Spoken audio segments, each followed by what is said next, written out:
Bapak Ibu, selamat pagi, salam sejahtera dalam kasih Tuhan Yesus Kristus. Tibalah kita pada hari ini, hari Minggu tanggal 18 Februari tahun 2024, untuk saya kembali menyampaikan firman Tuhan di pasal yang kelima, di bagian yang terakhir ya, Efesus 5 ayat 22 sampai ayat 33, saudara-saudaraku. Judulnya adalah rahasia yang besar. Wow, luar biasa ya, saudara-saudaraku ya. Penuh dengan ketakjuban kita kalau melihat dan mengalami karya Tuhan. Saudara buka sama-sama Efesus 5, mulai ayat 22. Judul yang diberikan oleh Lembaga Alkitab Indonesia, di Alkitab yang saya baca ini adalah Kasih Kristus adalah dasar hidup suami istri. Ya, kasih Kristus adalah dasar hidup suami istri. Kalau saya boleh baca dengan pengertian yang terbalik, saudaraku, ya, membaca terbalik. Jadi kehidupan suami istri biarlah itu menjadi satu kehidupan yang dipenuhi oleh kasih Kristus. Setuju tidak? Setuju ya. Ayat 22. Hai istri, tunduklah kepada suamimu seperti kepada Tuhan.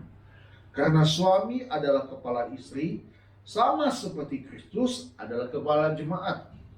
Dialah yang menyelamatkan tubuh. Karena itu, sebagaimana jemaat tunduk kepada Kristus, demikian jugalah istri kepada suami dalam segala sesuatu.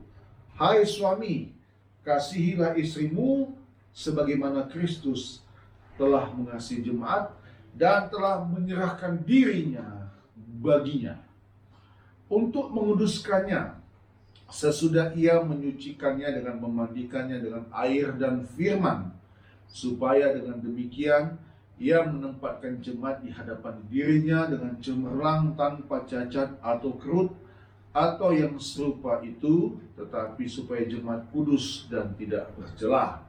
Demikian juga suami harus mengasihi istrinya sama seperti tubuhnya sendiri. Siapa yang mengasihi istrinya, mengasihi dirinya sendiri. Sebab tidak pernah orang membenci tubuhnya sendiri, tetapi mengasuhnya dan merawatinya, sama seperti Kristus terhadap jemaat, karena kita adalah anggota tubuhnya. Sebab itu laki-laki akan meninggalkan ayahnya dan ibunya dan bersatu dengan istrinya, sehingga keduanya itu menjadi satu daging. Ini dia, saudaraku, rahasia ini besar. Tetapi yang aku maksudkan ialah hubungan Kristus dan jemaat. Bagaimanapun juga bagi kamu masing-masing berlaku, kasihilah istrimu seperti dirimu sendiri, dan istri hendaklah menghormati suaminya. Saudara, luar biasa ya. Paulus orang yang berlatar belakang jahat, yang kemudian berjumpa dengan Yesus Kristus dalam satu perjalanan di mana Paulus sudah punya rencana, niat yang didukung oleh orang-orang yang memang membenci kekristenan, dalam hal ini membenci pengikut-pengikut Yesus pada waktu itu, ya. Tapi peristiwa supranatural, peristiwa yang luar biasa, perjumpaan ini mengubah kehidupan Paulus 180 derajat. Dan kalau saya boleh lihat dalam Efesus 5 ini, saudara-saudaraku, saya belum menemukan juga di kitab mana yang ada tulisan sejenis begini, saudaraku ya. Dia bilang rahasia ini besar. Ya, rahasia ini besar. Bayangkan saudara-saudaraku ya. Saya melihatnya bahwa Paulus ya adalah orang yang sangat dipercaya oleh Tuhan untuk menerima message atau menerima pesan Tuhan ya, yang merupakan sesuatu yang Alkitab katakan di sini rahasia. Saudara, kalau saudara adalah majikan dan saudara punya pembantu, ya kan? Tentu pembantu saudara ini seringkali saudara bisa percaya untuk sesuatu hal yang sifatnya rahasia, saudara-saudaraku. Apa saja itu bisa. Apa saja itu bisa.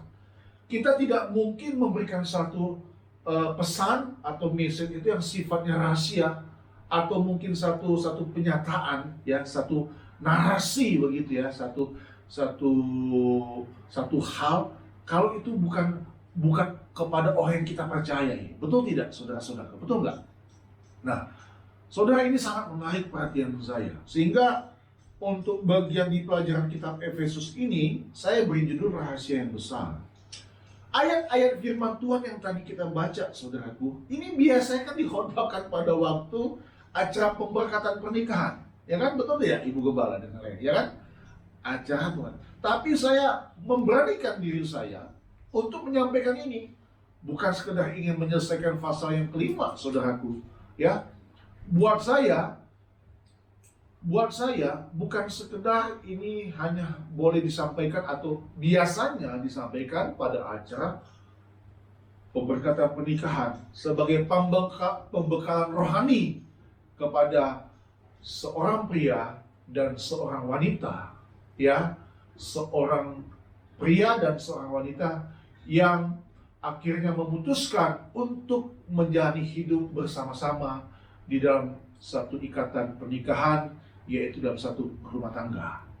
Bukan sekedar begitu, saudaraku. Tetapi di balik ikatan janji itu, ya, mereka memutuskan untuk sehidup semati di hadapan Tuhan, ya, pasti didorong satu sifat yang hakiki atau sifat dasar, yaitu saling mengasihi dan saling mencintai. Jadi saya tidak heran kalau Lembaga Alkitab Indonesia kasih judul Kasih Kristus adalah dasar hidup suami istri. Jadi pondasi ini harus diletakkan, dikuatkan, ya.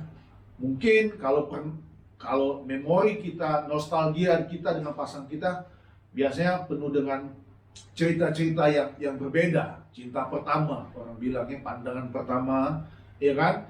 Cinta pertama, kemudian saling mencintai, ada ketertarikan secara kontak batin, kontak fisik, ya, lewat pandangan mata, ya, lewat apa saja bisa, saudara-saudara, ya. Dan kemudian mengambil keputusan untuk berumah tangga. Saudara, itu yang saya lihat Paulus bilang rahasia ini besar, ya. Mengapa kemudian setelah dia melakukan kejahatan-kejahatan, ya, penindasan-penindasan kepada para pengikut Kristus pada masanya, dalam kitab Kisah Rasul saudara bisa baca, lewat satu perjumpaan yang supranatural, karena hanya dia yang bisa melihat pribadi itu. Rombongan yang bersama dia tidak bisa melihat dengan siapa dia berbicara. Jadi Paulus jatuh cinta kepada Yesus. Dari kebencian kepada Yesus bisa cinta kepada Yesus. Saudara, banyak begitu ya rumah tangga ya, awalnya, betul nggak? Ya kan? Di awal dengan benci, lama-lama saling menyukai, ya kan? Nah itu urusan kita masing-masing lah, saudara. Ya, kita punya nostalgia masing-masing. Nah, saudara, tadi saya bilang ayat firman Tuhan ini biasanya dikhotbahkan pada waktu acara pemberkatan pernikahan. Tapi saya mau beranikan diri untuk sampaikan ini kepada kita semua, ya. Tentu bukan suatu kebetulan kalau Rasul Paulus mau mencontohkan kehidupan rumah tangga Kristen, fondasi, dasar dalam memberitakan firman Tuhan ini. Analogi ini ya saudaraku, analogi ini untuk menerangkan hubungan antara Kristus dan jemaat. Nah ini dia. Sehingga dalam ayat 32 tadi Paulus bilang rahasia ini besar, tetapi yang aku maksudkan ialah hubungan Kristus dan jemaat. Saya tidak tahu, ya, mengapa Paulus mengambil analogi ini, contoh ini, saudara. Saya tidak tahu, ya. Tetapi tentu ada maksudnya Paulus untuk menyampaikan ini, karena dia kepingin jemaat yang ada di kota Efesus memiliki cinta yang mula-mula kepada Tuhan itu tumbuh kembali, saudara-saudaraku. Amin. Dan menghidupkan cinta yang mula-mula ini, saudaraku, memang tidak gampang, saudara-saudaraku. Ya, biasanya rumah tangga itu di awal-awal tahun itu baru membara cintanya, saling mengasihi. Tapi kalau sudah memasuki tahun ketiga, keempat, kelima, dan seterusnya, saudaraku, seperti biasa-biasa saja. Ya kan, seperti biasa-biasa saja. Akhir-akhir ini saya suka tiba-tiba membaca ada satu tulisan muncul di short reels YouTube itu, saudaraku. Ya, pasangan kita itu sebagai teman hidup kita, teman bicara kita, ya, teman makan kita, teman berdoa kita, teman berjalan kita, ya. Itu pandangan itu berubah seperti begitu, saudara-saudaraku. Jadi saya ingat juga bahwa Yesus juga pernah berkata, engkau adalah sahabatku. Ya kan? Ada. Jadi seperti begitu ya, saudara-saudaraku. Supaya apa? Kualitas hubungan antara suami istri menjadi kualitas yang semakin hari semakin bermutu. Amin. Nah, saudara-saudaraku, analogi ini memang untuk menerangkan hubungan antara Kristus dan jemaat, atau dengan kata lain antara Tuhan sebagai mempelai pria dan jemaat sebagai mempelai wanita. Tuhan Yesus sebagai mempelai pria dan pengikut-pengikutnya sebagai mempelai wanita. Saudara, di dalam kitab Kejadian kita tahu ya, bahwa Allah Bapa, Tuhan Allah menciptakan pria dan wanita, yang perintah pertamanya adalah untuk memenuhi bumi. Amin. Untuk memenuhi bumi. Ini perintah langsung, mandat langsung dari sorga, saudara-saudara. Ya, untuk memenuhi bumi. Saya percaya bukan sekedar memenuhi dengan keturunan, tapi memenuhi bumi dengan terang kasih Tuhan. Amin. Untuk menjadi rumah tangga yang menampilkan terang kasih Tuhan. Karena sepertinya tidak cocok kalau ayat ini disodorkan atau ditempelkan kepada, maaf ya, pasangan yang belum mempunyai keturunan. Sehingga saudara-saudaraku, kebenaran ini saya percaya kalau Tuhan bilang untuk memenuhi bumi, bukan sekedar beranak pinak, beranak cucu, memiliki keturunan yang banyak, tetapi benar-benar untuk memenuhi bumi dengan kemuliaan Tuhan. Jadi saudara perhatikan, konsep rumah tangga orang percaya itu begitu sangat mulia. Amin. Begitu mulia. Sehingga kalau Tuhan sampai pernah bilang, ya, hanya maut yang bisa memisahkannya. Haleluya, saudaraku. Ya, jadi Tuhan menciptakan pria dan wanita yang diperintahnya untuk memenuhi bumi. Saudara ingat, mujizat yang pernah dilakukan Yesus, yaitu melakukan mujizat di perkawinan di Kana, mengubah air biasa menjadi air anggur. Karena dalam tradisi orang Yahudi, saudara-saudaraku, anggur itu adalah menu utama, ya, menunjukkan apa? Menunjukkan keberadaan sang pengantin itu, bukan saja menunjukkan keberadaan tuan rumah yang mengundang, tapi menunjukkan keberadaan sang pengantin itu, saudara-saudaraku. Saudara, saya ingat dalam Yohanes 15, Tuhan bilang, akulah pokok anggur yang benar. Nah, rumah tangga kita, saudaraku, kehidupan kita sebagai mempelai Kristus, sebagai mempelai wanita, apakah kehidupan kita tuh mau menempel kepada batang pokok anggur yang benar itu sebagai ranting-rantingnya, saudara-saudaraku, sehingga air yang biasa itu menjadi air anggur? Tidak ada syarat lain, saudara-saudaraku, untuk menjadi sama seperti Yesus. Kita harus dekat dengan Tuhan. Amin. Dekat dengan Tuhan dalam artian kita membaca firman, mengerti firman, berkomunikasi dengan firman. Waktu tadi dalam pujian penyembahan, saudara, saya lewat satu kalimat di otak saya, saudara. Kalimatnya begini bunyinya: memberi itu adalah komunikasi yang efektif. Memberi itu adalah komunikasi yang efektif. Saat kita ibadah, apa yang kita beri? Pujian dan penyembahan kita, saudaraku. Amin.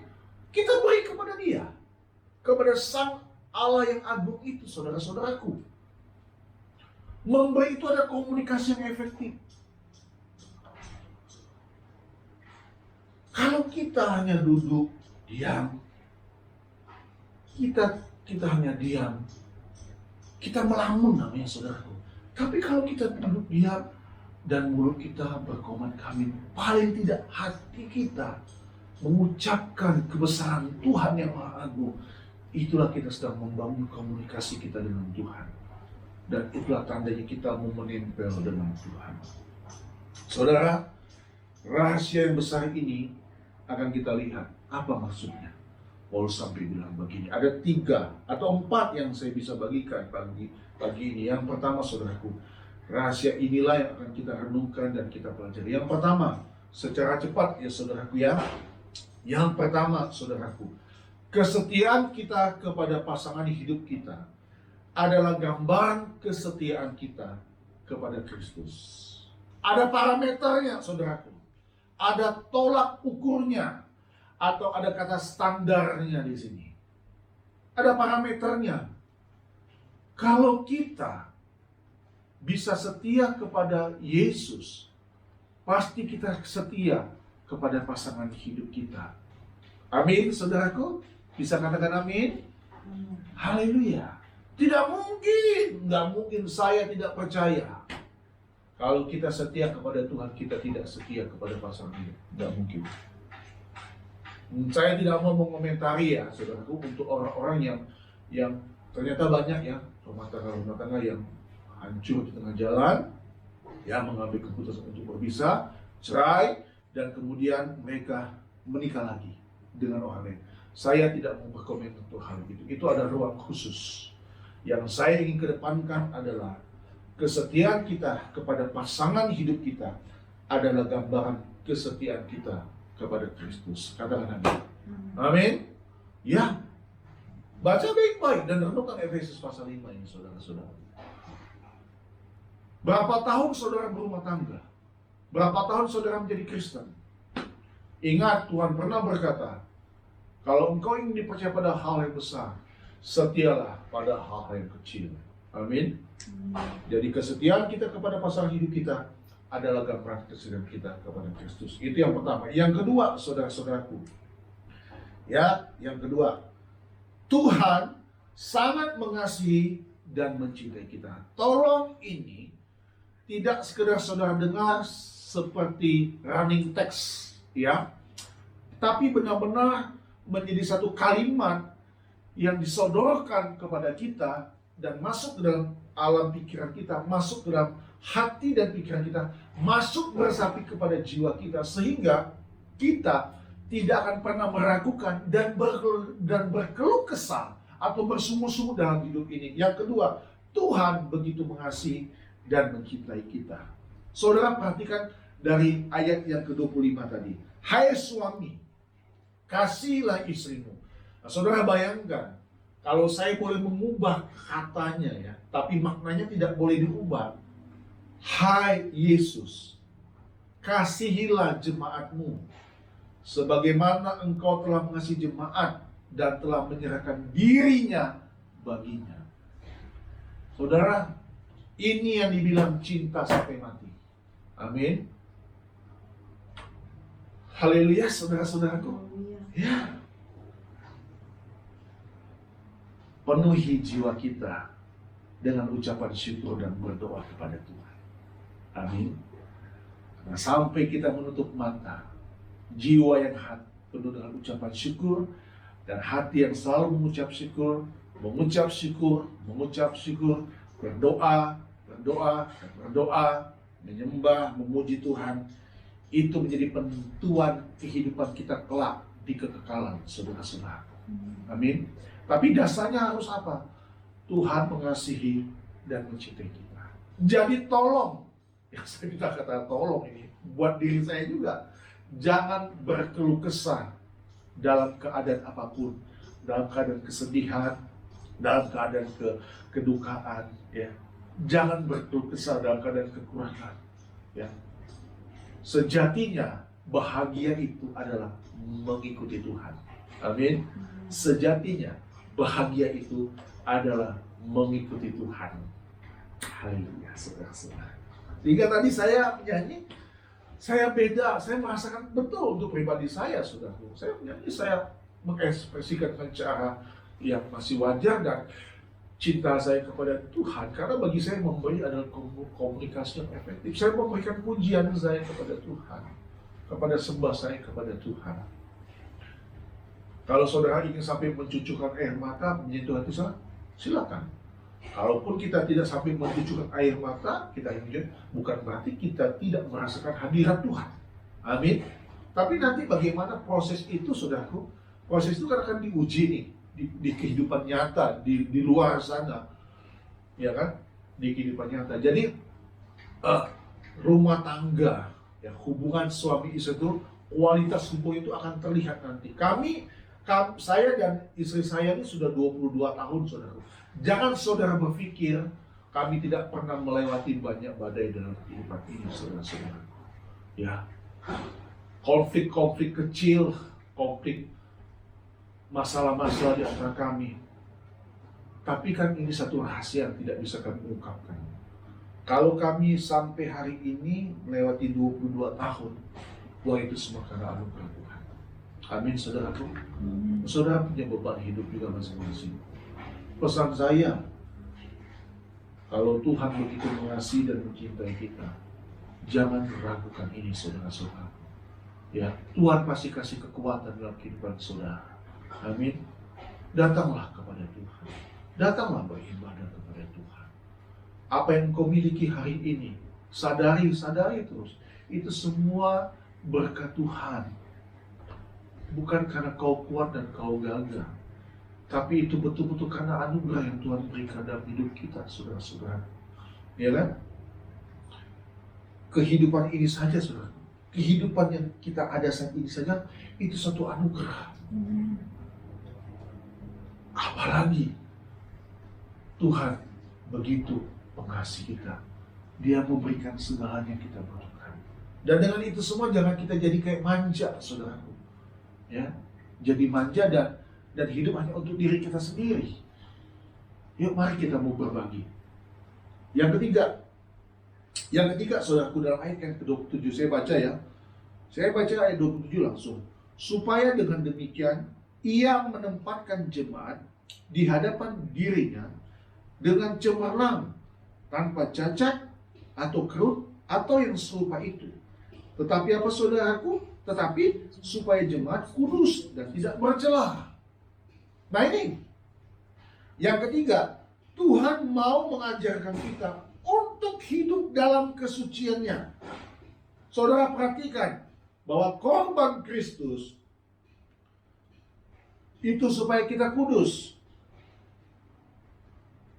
Kalau kita baca kembali ayat 25, bagian terakhir, dan lanjut ayat 26, dan telah menyerahkan dirinya baginya, ayat 26, untuk menguduskannya.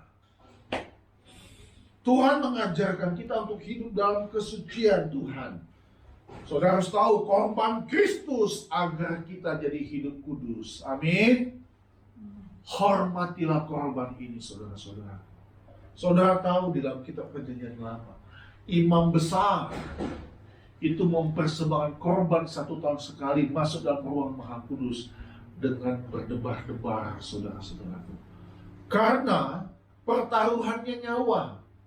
Kalau hidup dia tidak menampilkan kekudusan Tuhan, sudah dipastikan dia tidak akan keluar hidup-hidup dari ruang Maha Kudus.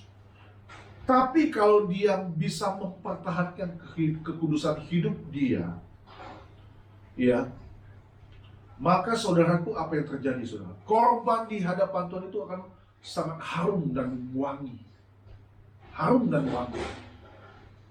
Dan bukan Tuhan saja yang akan mencium harum dan wanginya, saudara-saudaraku, tapi seluruh umat Israel yang ada di sekitar kemah suci akan bisa mencium bau harum dan wangi itu.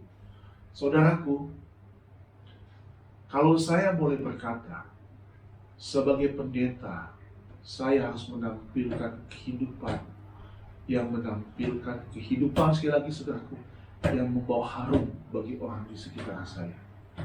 Amin.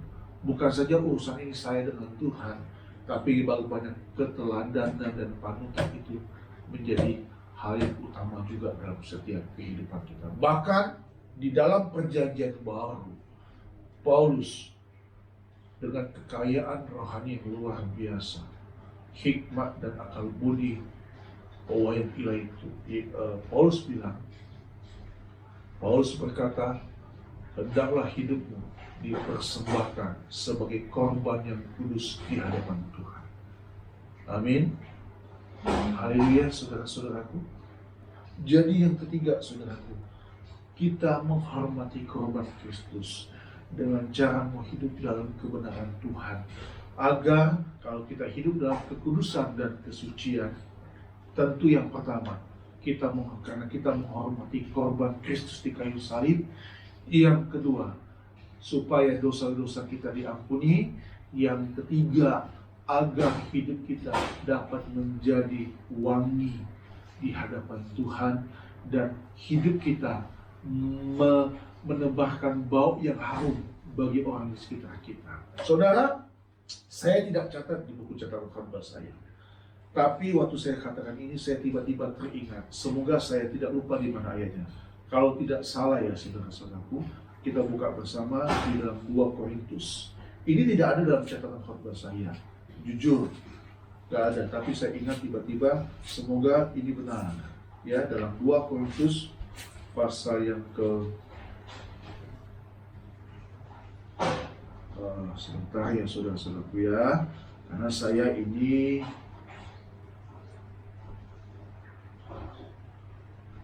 saya ingat, semoga saya bisa menemukan ayat ini yang sesuai dengan tentang wangi. Sebentar ya saudara ya, semoga saya dapat menemukannya. Kalau tidak ya sudah, nanti saya akan ingat di mana ayat firman Tuhan ini yang mengenai wangi. Kamu memberikan wangi dalam kehidupan. Bisa ditemukan di antara saudara? Ada yang bisa menemukannya? Kamu menebahkan kewangian dalam kehidupan. Saya kalau tiba-tiba ayat itu terlintas, saya ini penasaran, saya ingin membagikan ini bagi kita semua, supaya Ibu Gembala bisa menemukannya. Ada wangi di dalam kitab Korintus.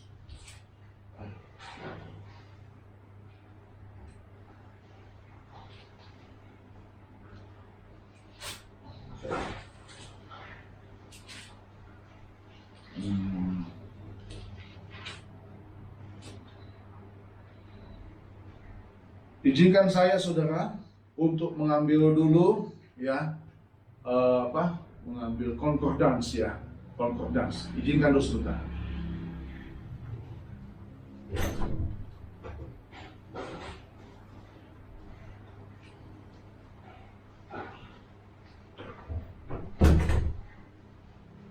Supaya apa yang saya sampaikan ini ada referensinya atau sebagai ayat firman Tuhan ya. Karena ada kata wangi di sana. Kata wangi. Ya, saya buka dulu ya saudara. Kata wangi. Wangi.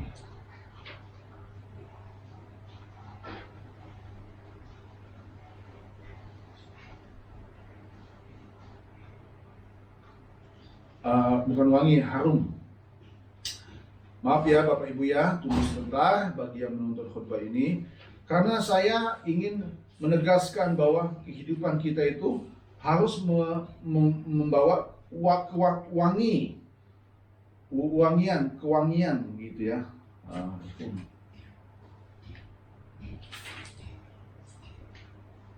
Saya harus temukan ayat ini supaya kita dikuatkan. Kalau Ibu Gembala dapat ayatnya? Belum? Membawa keharuman. Iya, 2 Korintus berapa? 2 ayat 14. 2 Korintus 2 ayat 14. Iya, iya. 2 Tapi syukur Korintus. bagi Allah yang Iya. dalam Kristus selalu membawa kami dalam jalan kemenangannya. Ini dia. Dengan perantaran kami, ia menyebarkan keharuman pengenalan Iya. akan dia di mana. Ayat 15-nya. Sebab bagi Allah Iya, kami ini dia. adalah bau yang harum dari Kristus di tengah-tengah mereka yang diselamatkan dan di antara mereka yang binasa. Katakan amin. Terima kasih ya saudara-saudara. Saya juga sudah menemukan itu sama. Nah saudara lihat. Jadi korban Kristus. Nah ini kan, ini ternyata saudaraku ya, dasar hidup suami istri itu adalah saling mengasihi di dalam Tuhan. Karena bersepakat untuk sehidup semati dan mengorbankan hidupnya ya menjadi satu keharuman. Ayat 15. Sebab bagi Allah kami adalah bau yang harum dari siapa? Dari Kristus. Amin. Di tengah-tengah mereka yang diselamatkan dan di antara mereka yang binasa. Itulah sebabnya kalau ada konflik, masalah, ya dengan suami istri diselesaikan. Maka kita sama-sama berdoa. Amin. Puji Tuhan, terima kasih Ibu Gembala ya. Akhirnya menemukan juga saya ingat ayat firman Tuhan ini. Luar biasa saudara sekalian. Jadi yang ketiga tadi, Tuhan mau mengajarkan kita untuk hidup dalam kesucian Tuhan. Yang keempat, yang terakhir saudaraku. Dan ini terus saya gaungkan terus ya, tidak akan pernah bosan-bosannya buat kita. Yang keempat, kehidupan yang kita persembahkan, kita pakai untuk melayani Tuhan. Itu saja. Yang keempat, kehidupan yang kita persembahkan, kita pakai untuk melayani Tuhan. Amin. Kalau sudah diberkati dalam pernikahan yang kudus, berjalan bersama-sama, apa yang mau diperbuat? Mau untuk melayani Tuhan. Amin. Kata melayani Tuhan ini saudaraku, ini besar. Bukan menjadi sekedar jadi pendeta atau terpanggil menjadi hamba Tuhan. Tidak.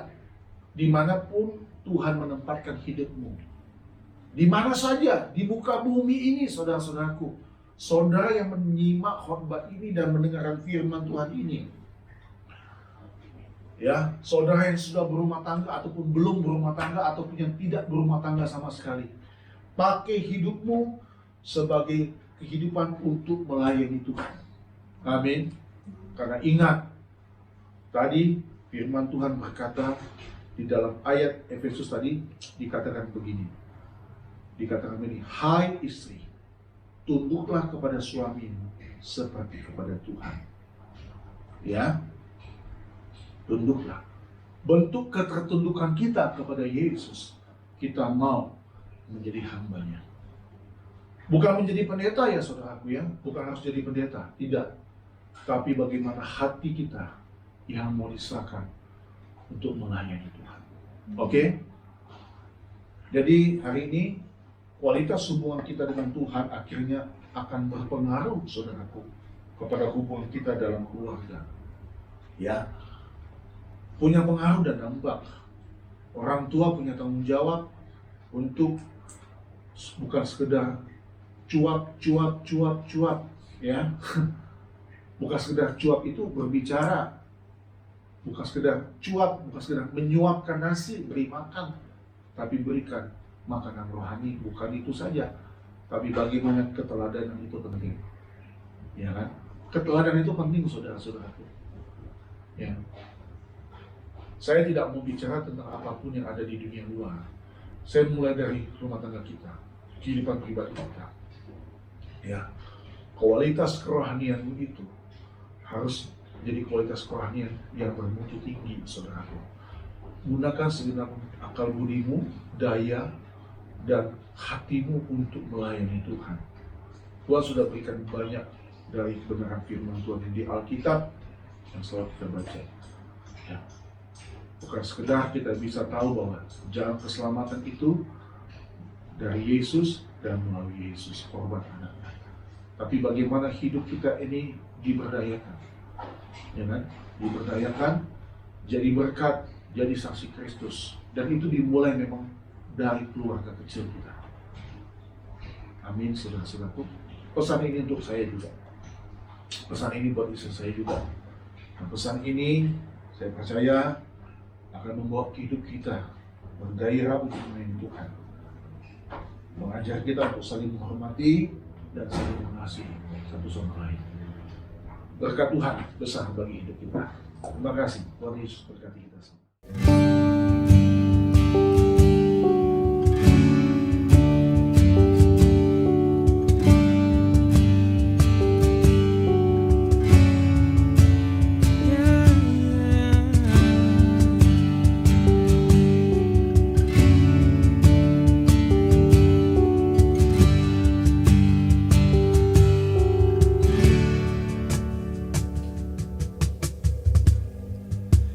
Kekuatan di jiwaku,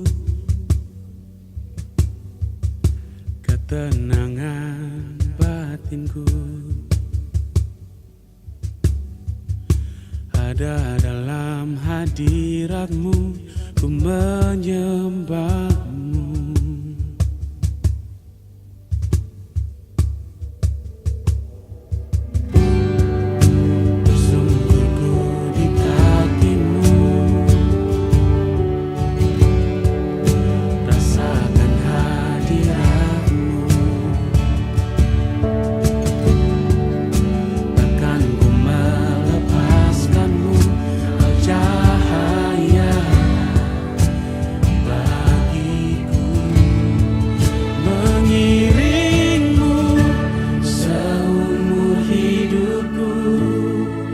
Masuk